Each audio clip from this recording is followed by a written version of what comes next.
അവസാനം തന്റെ 35-ാമത്തെ വയസ്സിൽ ഒരു യുദ്ധത്തിനിടയിൽ സഅദ് ബിൻ മുആദ് റളിയല്ലാഹു അൻഹു വയറിന് വെട്ടുകിട്ടിയ വയറുമായി സഅദ് ബിൻ മുആദിനെ സഹാബാക്കൾ പിടിച്ച് മദീന പള്ളിയുടെ മുറ്റത്ത് കൊണ്ടുവച്ച് കിടത്തും. വേദന കൊണ്ട് പൊളയുന്ന സഅദ് ബിൻ മുആദ് റളിയല്ലാഹു അൻഹുവിന്റെ മുഖത്ത് നോക്കി സഹാബത്ത് ചോദിക്കും, സഅദേ, എന്ത് ചെയ്യണം? റസൂലുള്ളാഹിനെ അറിയിക്കണോ? സഹാബാക്കൾ മുഖത്ത് നോക്കി സഅദ് ബിൻ മുആദ് റളിയല്ലാഹു അൻഹു തിരിച്ചു പറഞ്ഞു, വേണ്ട സഹാബത്തെ, എന്നെ മദീനയുടെ പള്ളിയോടൊന്ന് ചാരിക്കടത്തണം. എന്റെ ഹബീബായ നബി തങ്ങൾ സ്വന്തം കൈകൊണ്ട് നിർമ്മിച്ച പ്രവാചകന്റെ പള്ളിയിൽ ചാരിക്കടന്ന് മരിക്കാനാണ് ഞാൻ ആഗ്രഹിക്കുന്നതെന്ന് സഹാബത്തിന്റെ മുഖത്തു നോക്കി പറഞ്ഞപ്പോ സഹാബാക്കൾ സഅദ് ബിൻ മുആദ് റളിയല്ലാഹു അൻഹുവിനെ മദീനത്തെ പള്ളിയോട് ചാരിക്കടത്തി. ആ വിവരമറിഞ്ഞ് തിരുദൂതൻ തന്റെ സ്ഥലത്തു നിന്ന് ഓടിക്കതച്ച് മദീന പള്ളിന്റെ മുറ്റത്തെത്തുമ്പോഴേക്കും ആ പള്ളിയിൽ ചാരിക്കടന്ന് മരിച്ചു കിടക്കുന്ന സഅദ് ബിൻ മുആദിനെ കണ്ടു. സഅദ് ബിൻ മുആദിന്റെ മയ്യത്ത് ഇങ്ങനെ മടിയിൽ വെച്ച് അദ്ദേഹത്തിന്റെ വയറിന്റെ ഭാഗത്ത് കൈകൊണ്ട് തടവുന്ന റസൂലുള്ളാഹി സ്വല്ലല്ലാഹു അലൈഹി വസല്ലമ കരയുന്ന സഹാബാക്കളെ നോക്കി പറഞ്ഞു, കരയല്ലേ സഹാബത്തെ, എന്റെ സഅദിന്റെ മരണ വാർത്ത കേട്ട് റബ്ബിന്റെ സിംഹാസനം പോലും ഒന്ന് പ്രകമ്പനം കൊണ്ടിട്ടുണ്ട്. അതൊരു പ്രയോഗ. എന്നിട്ട് ആ സഅദ് ബിൻ മുആദ് റളിയല്ലാഹു അൻഹുവിന്റെ മയ്യത്തെടുത്ത് മറമാടുന്ന പറമ്പിലെത്തി.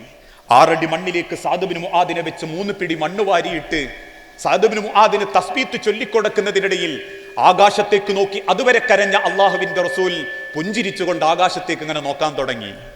കണ്ടു നിൽക്കുന്ന സഹാബാക്കൾ അതിനുശേഷം ചോദിച്ചു, റസൂലേ, നിങ്ങൾ എന്തിനാ ആദ്യം കരഞ്ഞതും പിന്നെ ചിരിച്ചതും?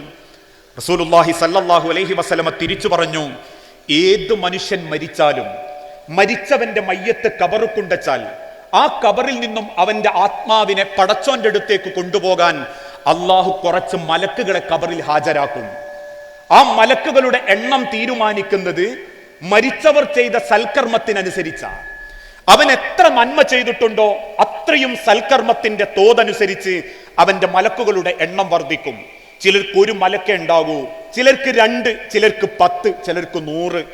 അവൻ എത്ര സൽക്കർമ്മങ്ങളിൽ അവന്റെ ആയുസ് ചെലവാക്കിയോ അത്ര സൽക്കർമ്മത്തിന്റെ തോതനുസരിച്ച് അള്ളാഹു കബറിൽ മലക്കുകളെ നിർത്തുന്നുണ്ടെങ്കിൽ ആ കബറിലേക്ക് ചൂണ്ടി തിരുദൂതൻ കണ്ണുനീരോടെ പുഞ്ചിരിച്ചോണ്ട് പറഞ്ഞു, എന്റെ സഅദ് ബിൻ മുആദിനെ അള്ളാഹു കൊണ്ടുപോകാൻ വേണ്ടി ആ കബറിൽ ഒരുക്കി വെച്ച മലക്കുകൾ എത്രയാണെന്നറിയോ സഹാബത്തെ?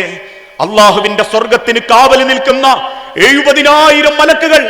70,000 മലക്കുകളുടെ അകമ്പടിയോടെ അള്ളാഹുവിന്റെ അരികിലേക്ക് പോകുന്ന സഅദിനെ കണ്ടപ്പോ ഞാൻ അറിയാണ്ടൊന്ന് ചിരിച്ചു പോയതാ. എന്റെ സഅദിന് ഇതിലും വലുത് കിട്ടാനില്ല, എന്റെ സഅദ് ബിൻ മുആദിന് ഇതിലും നല്ലൊരു സ്വാഗതം കിട്ടാനില്ല. 70,000 മലക്കുകൾക്ക് നടുവിൽ പുഞ്ചിരിച്ചുകൊണ്ട് പടച്ചറപ്പിന്റെ അരികിലേക്ക് പോകുന്ന എന്റെ സഅദിനെ കണ്ടപ്പോ ഞാൻ അറിയാണ്ട് മനസ്സൊന്ന് തുറന്ന് ചിരിച്ചു പോയതാ.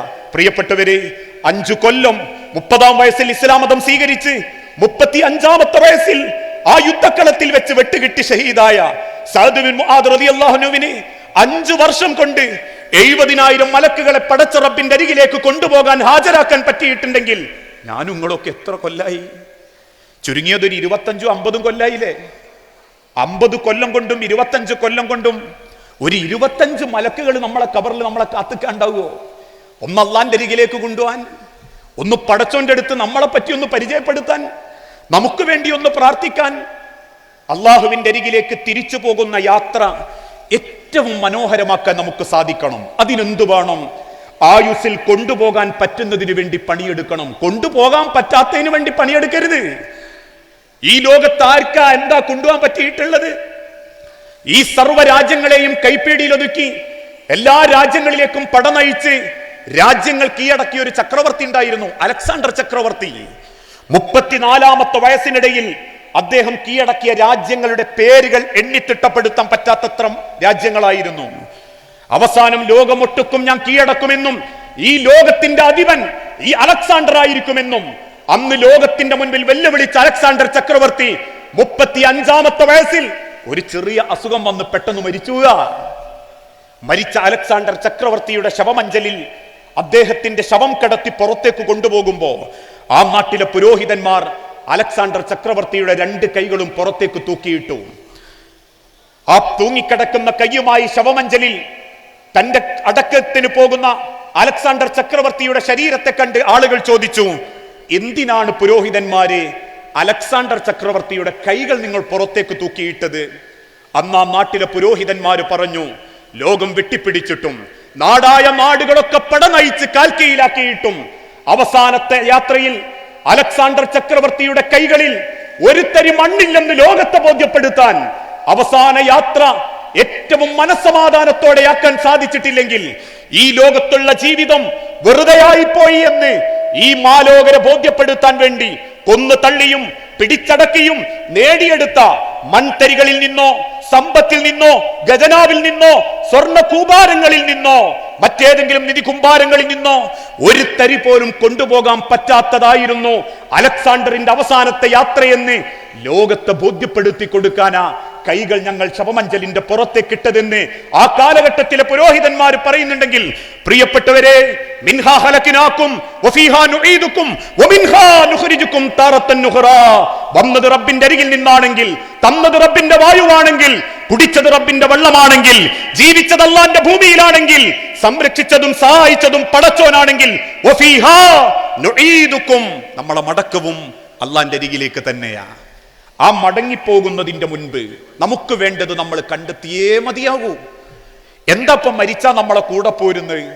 മദീന പള്ളിയുടെ മിമ്പറിൽ വെച്ച് റസൂലുള്ളാഹി സല്ലല്ലാഹു അലൈഹി വസല്ലം ബോധ്യപ്പെടുത്തി കൊടുത്തു, ഇദാ മാത്തൽ ഇൻസാനു ഇൻഖത അമലുഹു ഇല്ലാ ബിസലാസിൻ. 3 കാര്യം നമ്മളെ കൂടെ പോരും. ആ 3 കാര്യങ്ങൾ എനിക്ക് നിങ്ങളോട് സംസാരിക്കാനുള്ളൂ. 3 കാര്യം നിങ്ങൾക്ക് മരിക്കുന്നതിന്റെ ഇടക്ക് സമ്പാദിക്കാൻ പറ്റിയോ പുണ്യം കിട്ടിയ മരണമായിരിക്കും നിങ്ങളുടേതും. ഖബറിൽ പോലും പടച്ചോൻ ഏറ്റവും മനോഹരമാക്കിയിട്ട് നമ്മളെ സഹായിക്കും. സഹാബത്ത് ചോദിച്ചു, റസൂലേ, ഏതാണ് ആ 3 കാര്യങ്ങൾ? തിരുദൂതൻ മദീന പള്ളിയിൽ വെച്ച് പറഞ്ഞു, വവലദുൻ സ്വാലിഹുൻ യദ്ഉ ലഹു. സ്വന്തം മാതാപിതാക്കൾക്ക് വേണ്ടി ഹൃദയം തുറന്ന് പ്രാർത്ഥിക്കുന്ന മക്കളുടെ കുടുംബത്തിന്റെ പ്രാർത്ഥന. ആ പ്രാർത്ഥിക്കുന്ന മക്കളുടെ നാവിൽ നിന്ന് എന്താണോ രക്ഷിതാക്കൾക്ക് വേണ്ടി വരുന്നത് അത് അള്ളാഹു സ്വീകരിക്കുന്ന. പക്ഷെ ഇത് കേൾക്കുമ്പം ചില സഹാബാക്കൾക്കും നമ്മൾക്കും ഒരു തെറ്റിദ്ധാരണ, എല്ലാ മക്കൾ പ്രാർത്ഥിച്ചാലും ഇത് കിട്ടുമോ? ഇല്ല.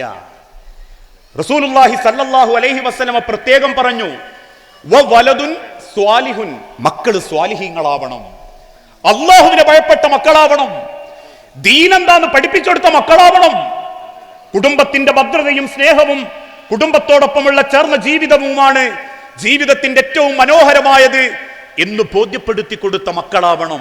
ആ മക്കൾ മരിച്ചതിന് ശേഷവും തന്റെ വാപ്പാനെ ആലോചിച്ച് ചിന്തിച്ച് പ്രവർത്തിച്ചാൽ, ആ വാപ്പക്ക് വേണ്ടി പ്രാർത്ഥിച്ചാൽ, ആ വാപ്പ പിന്തുടർന്ന സൽക്കർമ്മങ്ങൾ പ്രവർത്തിച്ചാൽ ആ പിതാവിന് അതിന്റെ ഗുണം ഖബറിലേക്ക് കിട്ടുന്ന. ഞാൻ കേൾക്കണോ, ഞാൻ ജീവിതത്തിൽ ഏതാനും ചില ദിവസങ്ങൾക്ക് മുൻപ് ഒന്ന് വിദേശ രാജ്യത്ത് പോയിരുന്നു.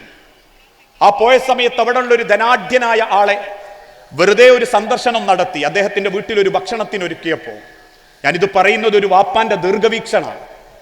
ആ വീട്ടിൽ കയറി ചെന്നപ്പം ഈ കേരളക്കരയിലുള്ള 3-4 ഉസ്താദുമാർ അവിടെ ഉണ്ട്. എന്തിനാ ചോദിച്ചാൽ നാട്ടിലുള്ള എന്തോ ഒരു മദ്രസയോ പള്ളിയങ്ങ നിർമ്മിക്കാൻ വേണ്ടിയിട്ട് ചോദിക്കാൻ വന്നതാ. ഈ ധനാഢ്യനായ മനുഷ്യൻ അദ്ദേഹത്തിന്റെ ചെക്ക് എഴുതി മേശപ്പുറത്ത് വെച്ചിട്ടുണ്ട്. ആ സമയത്താ ഞങ്ങൾ 2 പേരും കൂടി അവിടേക്ക് കയറി ചെല്ലുന്നത്. അപ്പൊ സ്വാഭാവികമായും അവര് തിരക്കിലാന്ന് നമുക്കറിയാം. അതുകൊണ്ട് തന്നെ പോകാനുള്ള ഒരുക്കൊക്കെ ഈ വന്ന് ചോദിച്ച ഉസ്താദുമാര് ചോദിക്കുമ്പോ ഇദ്ദേഹം ആ ചെക്ക് കൊടുക്കുന്നില്ല. അദ്ദേഹം പറഞ്ഞു, എന്റെ മകൻ വരാനുണ്ട്, മകൻ വന്നിട്ട് ഞാൻ നിങ്ങൾക്ക് തരാം. ഇത് കേട്ടപ്പോൾ നമുക്കും തോന്നി, എന്തിനാ, ഉദ്ദേശിച്ചിട്ടുണ്ടെങ്കിൽ അങ്ങ് കൊടുത്താ പോരെ. അങ്ങനെ നിൽക്കുന്ന സമയത്ത് ഒരു 20 മിനിറ്റിന്റെ ഇടയ്ക്ക് ഒരു ചെറുപ്പക്കാരൻ അദ്ദേഹത്തിന്റെ വാഹനത്തിൽ കിതച്ചുകൊണ്ട് അവിടേക്ക് എത്തി. അകത്തേക്ക് ഓടി കിതച്ചിട്ട് പറഞ്ഞു, ഉപ്പാ ബ്ലോക്ക് പെട്ടുപോയതാണ് കേട്ടോ, 20 മിനിറ്റ് അങ്ങനെ പെട്ടുപോയത്. വാ പറഞ്ഞ സാരല്ല, ഈ വന്നിട്ടേ ഞാനിത് കൊടുക്കുമെന്ന് തീരുമാനിച്ചതാ. ആ സമയത്തിന്റെ ഞങ്ങളെ മുൻപിൽ വെച്ച് അദ്ദേഹം ആ ചെക്ക് എടുത്ത് മകന്റെ കൈമ കൊടുത്തിട്ട് പറഞ്ഞു, ഇവര് ഇന്ന സ്ഥലത്തുനിന്ന് വരുന്നവരാ, ഈ ചെക്ക് ഇനി അവർക്ക് കൊടുക്കണം. അത് കൊടുത്തു. ആ മനുഷ്യർ അത് വാങ്ങി സന്തോഷത്തോടെ പിരിഞ്ഞ് ആ വീട്ടിൽ നിന്ന് പോവുകയും ചെയ്തു. ഇത് കഴിഞ്ഞ് ഞങ്ങൾ ഒരുമിച്ചിരിക്കുമ്പം അദ്ദേഹം ചോദിച്ചൊരു ചോദ്യമുണ്ട്, ഞാൻ ഇങ്ങനെ ചെയ്യുന്നത് കണ്ടപ്പോൾ നിങ്ങൾക്ക് മനസ്സിൽ വിഷമം തോന്നിയോ? എന്തിനാ അങ്ങനെ മകനെ വിളിച്ചൂട്ടി കൊടുത്തത് എന്നുള്ളൊരു തോന്നൽ നിങ്ങൾക്ക് ഉണ്ടായോ? സ്വാഭാവികമായും ഞാൻ പറഞ്ഞു, മനസ്സിൽ അങ്ങനെ തോന്നി. ഉടനെ അദ്ദേഹം പറഞ്ഞൊരു വാക്കുണ്ട്, ആ വാപ്പാന്റെ ദീർഘവീക്ഷണം, മരിച്ചാലും എനിക്ക് കൂലി കിട്ടണം എന്നുള്ളൊരു വാപ്പാന്റെ ദീർഘവീക്ഷണ ഞാൻ അവിടെ ചിന്തിച്ചു പോയത്. പിന്നെ ആ വാപ്പ പറയാ, ഞാനിങ്ങനെ കൊടുക്കുന്നവനായിരുന്നെന്ന് എൻ്റെ മകൻ അറിയണം. നാളെ ഞാനങ്ങ് മരിച്ചു പോയാലും മണ്ണിന്റെ അടി കിടക്കുന്ന എനിക്ക് സമാധാനത്തോടെ കിടക്കണമെങ്കിൽ എന്നെ പ്രതീക്ഷിച്ചു വരുന്ന ആളുകൾക്ക് മുമ്പിൽ കൊടുക്കാൻ മടിയില്ലാത്തൊരു മകനെ പടച്ചോൻ എനിക്ക് തരണം. ഞാൻ മരിച്ചതിന് ശേഷമാണ് എന്നെ പ്രതീക്ഷിച്ചൊരാൾ വരുന്നതെങ്കിൽ, എന്റെ വീട്ടിൽ വന്നിട്ട് ഇങ്ങനെയൊന്നും കൊടുക്കുന്ന ഒരു ശൈലിന്റെ മകൻ ഇല്ലാണ്ടായാൽ വീട്ടിൽ നിന്ന് ഇറങ്ങിപ്പോകുന്ന ആളുകൾ മനസ്സ് പ്രാഗിക്കൊണ്ട് പറയും, നല്ല വാപ്പയായിട്ടോ, ഒരു ഗുണവും ആ മക്കൾക്ക് കിട്ടിയിട്ടില്ല എന്ന് പറഞ്ഞാൽ മണ്ണിന്റെ അടി കിടക്കുന്ന വാപ്പയായ എനിക്കും കൂടി അതൊരു ദോഷാണ്. നിങ്ങൾ ആലോചിച്ച് നോക്കിയ വാപ്പാന്റെ ഒരു ദീർഘവീക്ഷണം.